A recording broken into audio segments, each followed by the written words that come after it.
Witamy serdecznie. Jest dzisiaj ze mną Karlis Banis, człowiek znany w sieci jako Dr. Nox, związany z Dinexem, który odpowie nam na pytania związane z DPF-em.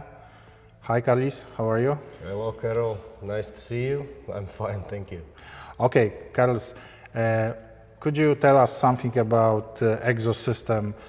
What is it for and how it works in truck?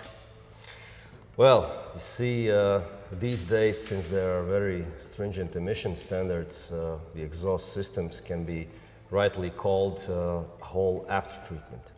Aftertreatment means that they are designed to chemically interact with the exhaust gas structure and neutralize various pollutants that are found in the exhaust gas of a diesel engine. And so these systems, they will contain a lot of different technologies that will be designed to clean up these emissions. So the first technology, these will actually be a very difficult three-letter combination. So the first one is a DOC technology, followed by a DPF, then SCR. On top of that, we might even have ASC, and all of that is supplemented by AdBlue injection system, which is being monitored by a dozen different sensors. So it's a very, very complex system that, yeah. Okay, so what is DOC, SCR, DPF?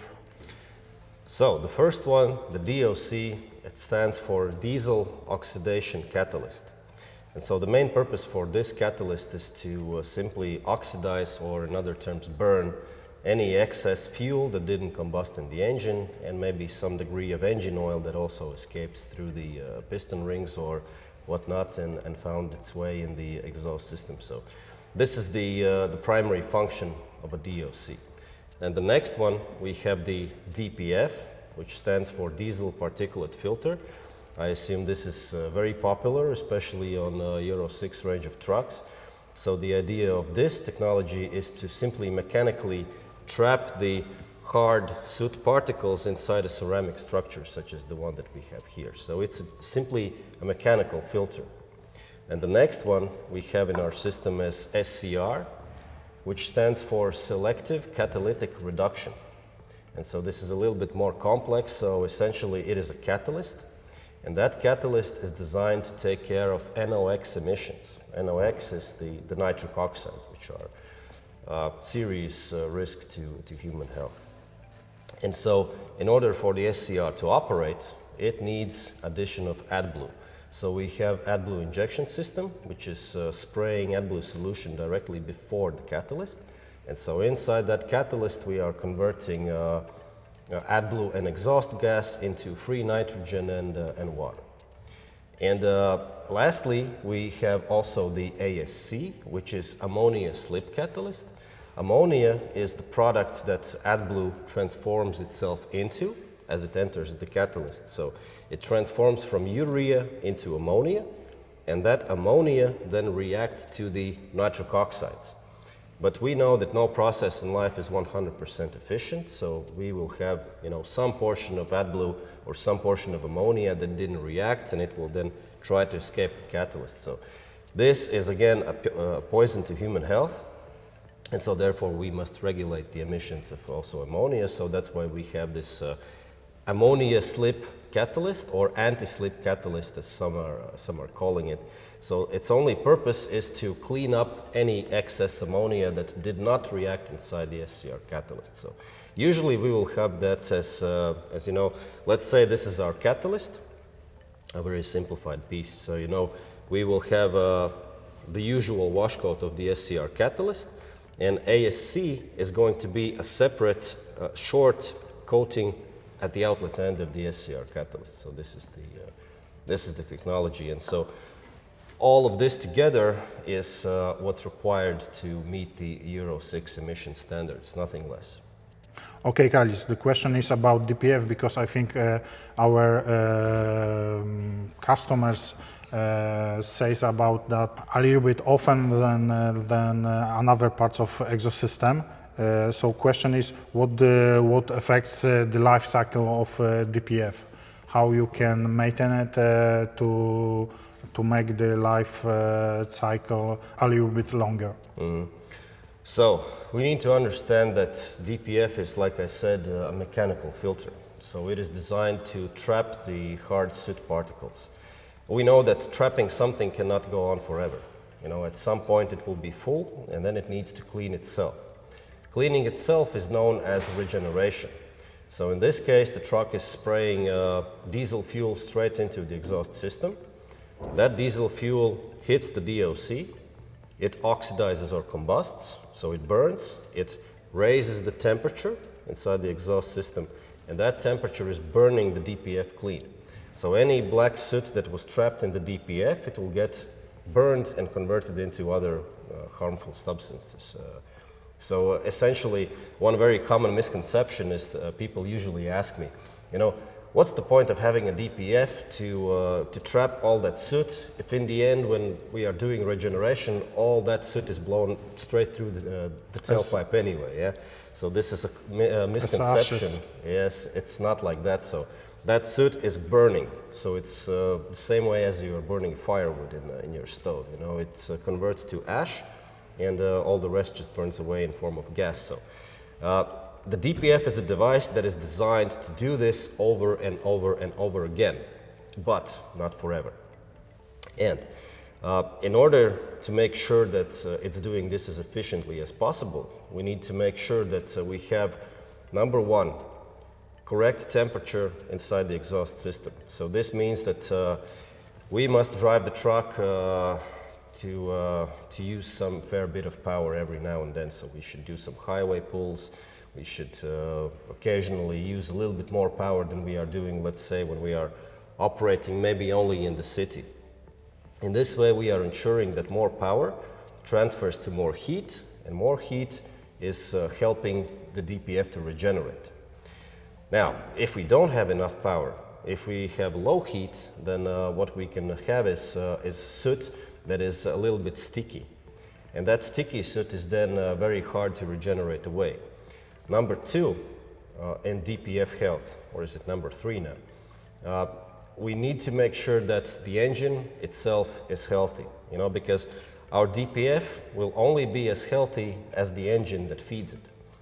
You know, if You mean injectors or?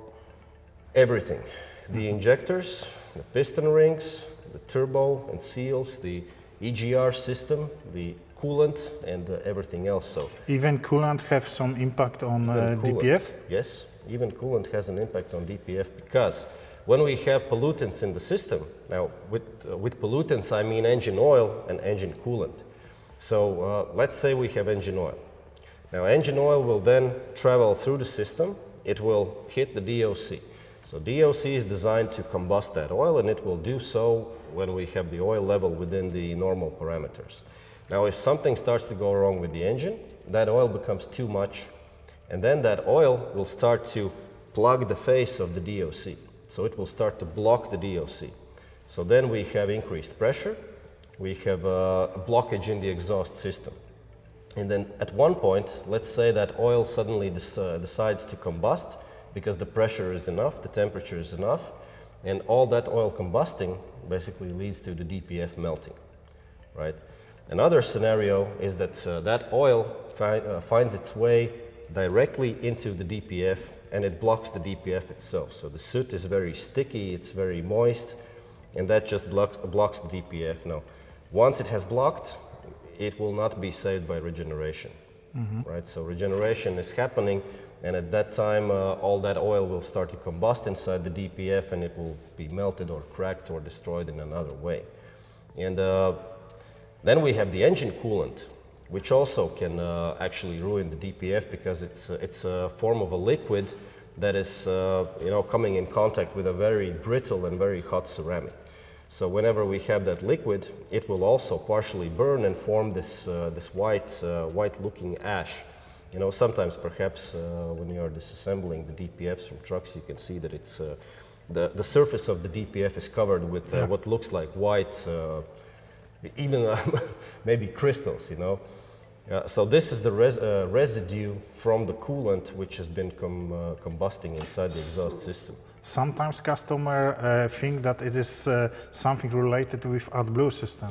It's kind of Yes. ammonia, yeah? Yes, it looks very similar to that, but it's not related to AdBlue because AdBlue is introduced only later in the system. So in the stage of the DPF, there is no AdBlue present in the system. So this is all coolant, right? So it's a sign that we have a coolant leak somewhere in the engine section that is leaking into the exhaust stream. And usually this is leaking through the EGR cooler, right? So this is a sure bet that we need to replace the cooler, and we need to keep you know, regular accounting on the coolant level. So to sum it all up, we need to make sure that we have enough coolant, we need to make sure that we have enough oil, and so none of those levels is decreasing. If we have a stable oil and coolant level, so there is no oil and coolant consumption, and then if we take the truck on some higher distance runs every once in a while, the DPF should be healthy, so there's no reason for it to malfunction. Okay, and if all these things are okay, what would you say, what is the life cycle of DPF? How many kilometers should I ride with from the beginning to fulfilled DPF? So the moment it is fulfilled, so full of soot, that will vary depending on the conditions that the vehicle is in. But generally, we can look at it this way. There is a expected lifetime for every DPF, and so that lifetime is from the moment when it's brand new or just freshly installed in the vehicle up to the moment where it needs to be replaced or cleaned, right? So not regenerated, but replaced. And we have a rule of thumb that for trucks that are driving in lower temperature conditions, so less high distance runs and more low power operations, so these trucks will have, on a very rough average, about 200,000 kilometers until the DPF will need to be replaced. But for the trucks that are going longer distances, so they are driving at more power and more temperature, this could be increased to about 400,000 kilometers. Okay, what the effect on, for example, fuel consumption on truck behavior when you have DPF fulfilled? So, when the DPF is full or fully blocked, then we need to understand that it is a choke point in the exhaust system, right? So we can imagine there is a neck for every bottle, we call it the bottleneck, and when you try to blow air through the bottle, then it will get, you know, the most resistance is going to be at the bottleneck. And so this is essentially the DPF in the system. So the engine is generating power. That power is transferred to pressure, to heat, and that pressure and heat needs to squeeze through the DPF. And it takes some power to do this. You know, it's energy intensive. And in case if this blockage becomes too much, then the engine has to work very hard to push all that exhaust gas out of the exhaust system. So number one, we will feel loss of power. There will be a noticeable decrease in power when we press the pedal to the full position. Number two, since that takes energy to do that squeezing through the DPF all the time, then we will feel loss of fuel consumption. It is difficult to predict what would be the approximate numbers for how much we could see the fuel consumption increase or how much we could see the power decrease. So this is depending on what kind of vehicle we are driving, what is the power level and so on. But essentially, these are the first two symptoms that you will start to feel. Additionally, as the DPF is nearing its designed lifetime, so it's now time to to replace or recondition the DPF. If we decide that we will not do that for some reason, then we need to understand that we are creating a very dangerous situation in the exhaust system, because all that pressure, it's building up in the engine and it has to go somewhere. You know, we are not allowing it to go anywhere, so it will start to damage engine components. It can damage like valve seats, it can damage piston rings, and if the valve seats or piston rings fail, we will lose compression. When we have lost compression, then we have an increased amount of engine oil participating in the combustion process. and then all that goes down the system, and it accelerates even more all the issues concerned with the DPF. So essentially, the DPF can become so blocked that it will not allow any exhaust gas through it. And in this case, when we still continue to run the engine, then all that pressure, it needs to go somewhere, and it will break a hole to get there. And in this case, the DPF will get cracked, and all that oil, soot, and every ounce of little crud that, that was accumulated, it'll just get blown through the system, and I think we will touch the topic of what happens next when something like this happens in the system. Okay, so question is there any warnings who suggest to driver that there is a problem with DPF, like, I don't know, indicators or engine power limitation or something like that? The best notification to keep in mind for this kind of situation is the frequency of regenerations. So when the DPF is brand new, then you will see that regeneration is happening, let's say, once a month, right? You continue to drive, and then once every month, as an example, we will see that regeneration lamp will light up on the truck, saying that, okay, now, right now the DPF is being regenerated. Then as the life cycle of the DPF is decreasing, so it gets more full with ash than it is full with soot. So maybe I will explain this concept again a little bit later.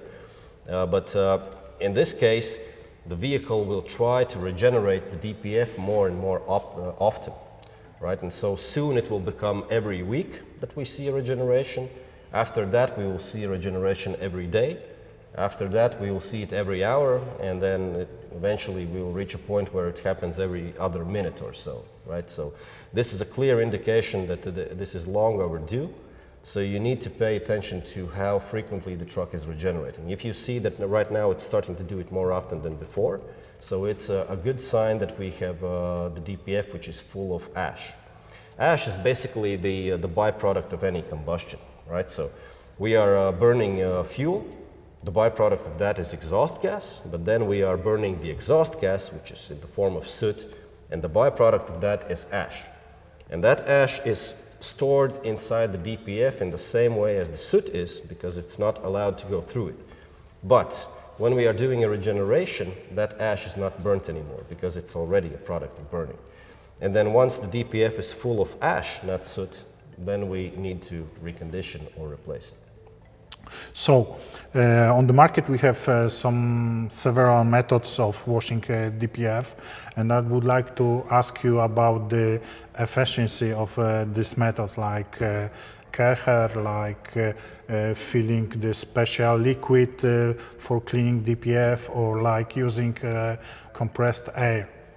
I know that there is only one way to clean it, like Dinex do, but if you just be a mechanic without any possibility to use the Dinex regenerated filter, what would you choose? Which method is the best, which method is the worst, and why is that?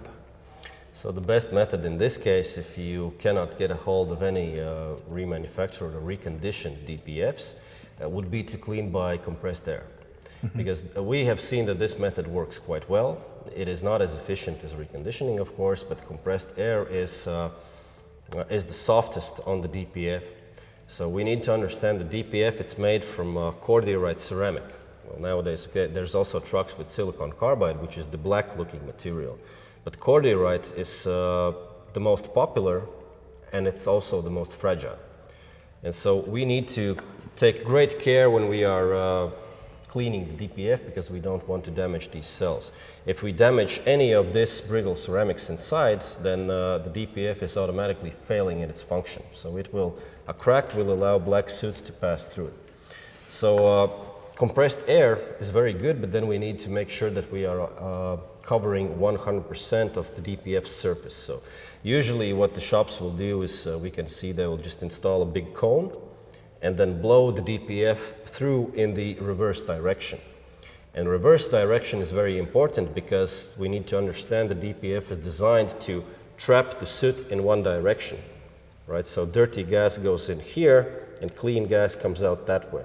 So if we try to blow the dirt out the same way as the gas flow, then we are trying to crack the internal structure of the DPF. So we need to do it the other way. We need to blow in reverse.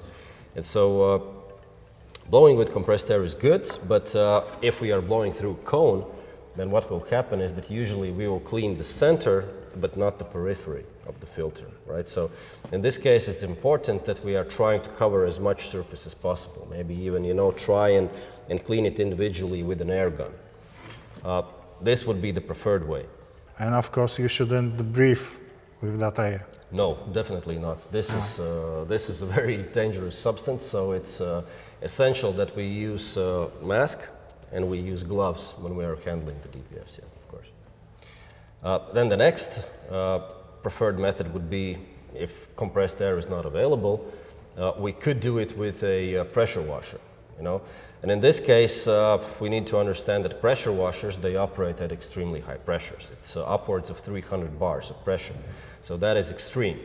And if we hold the pressure washer too close to the DPF, well, then this brittle cordierite is going to peel away, and then we are essentially destroying the DPF. So we want to make sure that we are not applying too much hydraulic shock to the DPF. So we are either holding the pressure washer a little bit farther away, or we are designing some other contraptions to equalize the pressure inside the DPF. So, and again, the same thing must be done in reverse direction. After that, we also need to dry the DPF, obviously. And the last method that I would not like to suggest, but of course everybody is free to choose however they wish, is to use chemical solutions to try and bathe. Without pressure?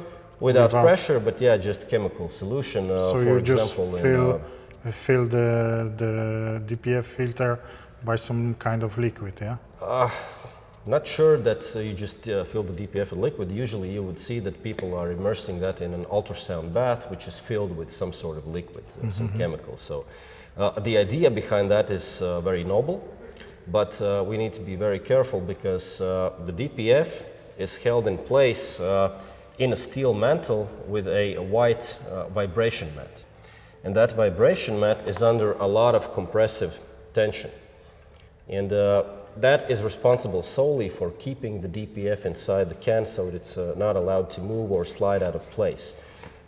If we immerse the DPF inside of unknown chemical solutions, it has the potential to degrade the structure of this vibration mat, and so it will lose its compression.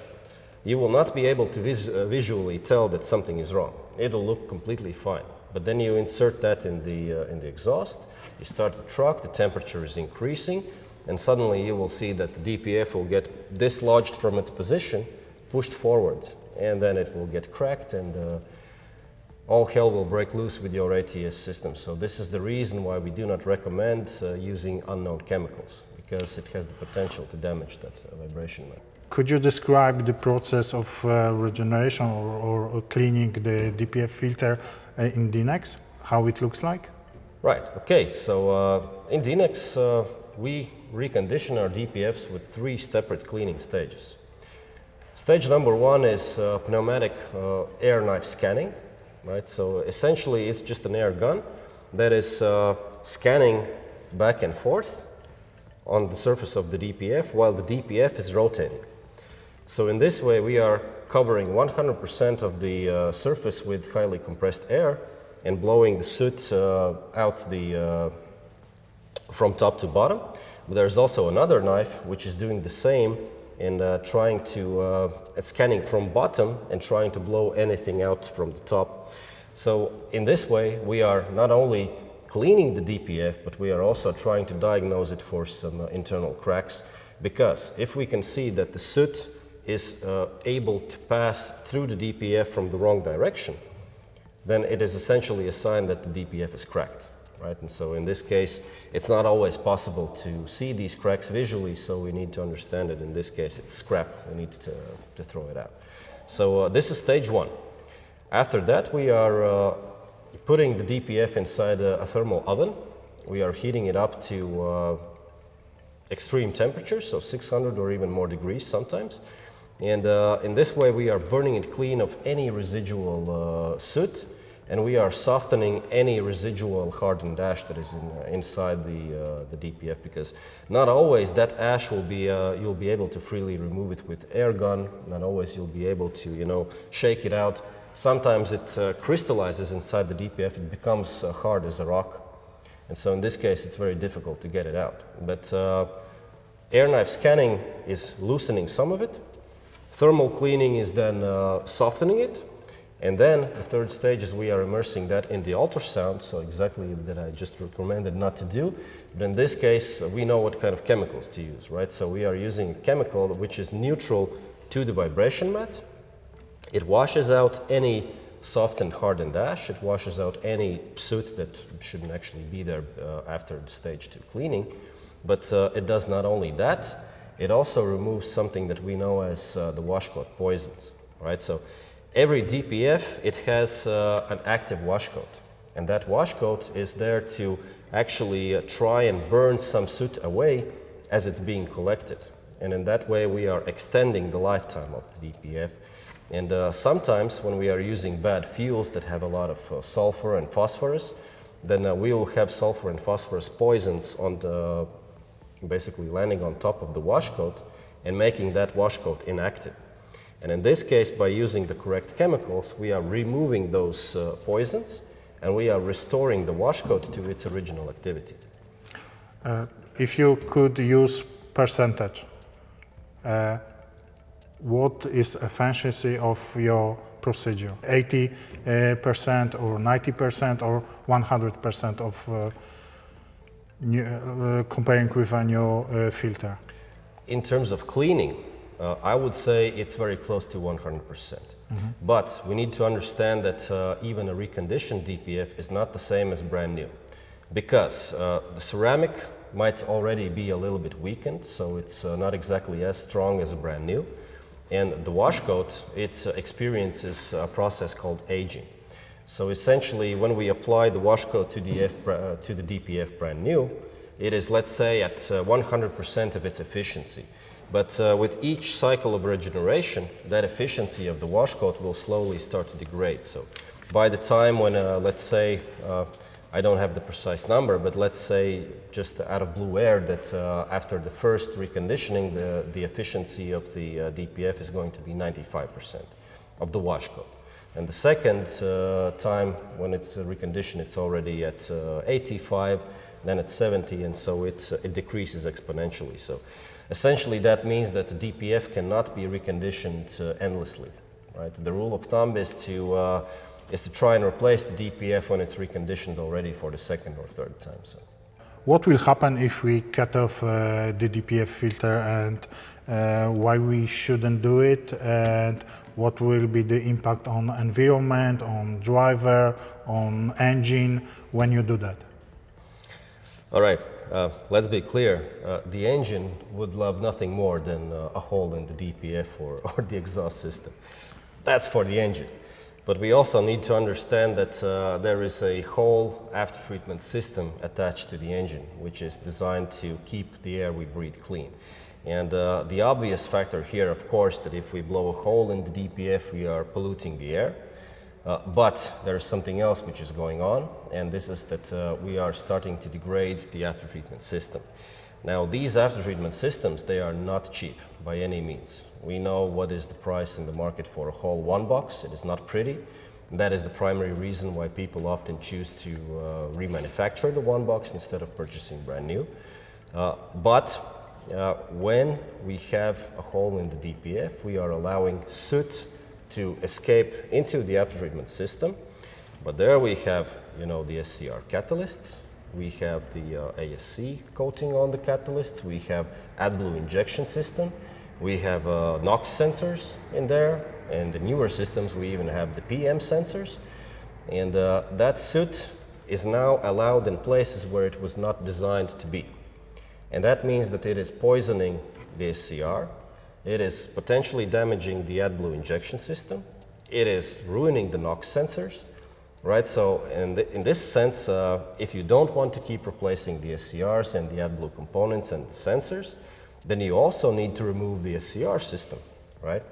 But once you remove the SCR system, well, now there is not much left in the exhaust system to attenuate the sound, because these substrates, they are actually extremely good at making the engine operation quiet. If you just remove them, now you also have engine noise, right? So not only you pollute the air, but you are attracting attention to all kinds of police officers that want to impose some fines on you for running a loud truck. So in short. So the last thing we would like to say is to focus on reparation and not on results, yeah? Yes, that is accurate, and I would like to emphasize here, first we need to focus on keeping the truck healthy. Because if you keep your truck healthy, it will then keep your wallet healthy.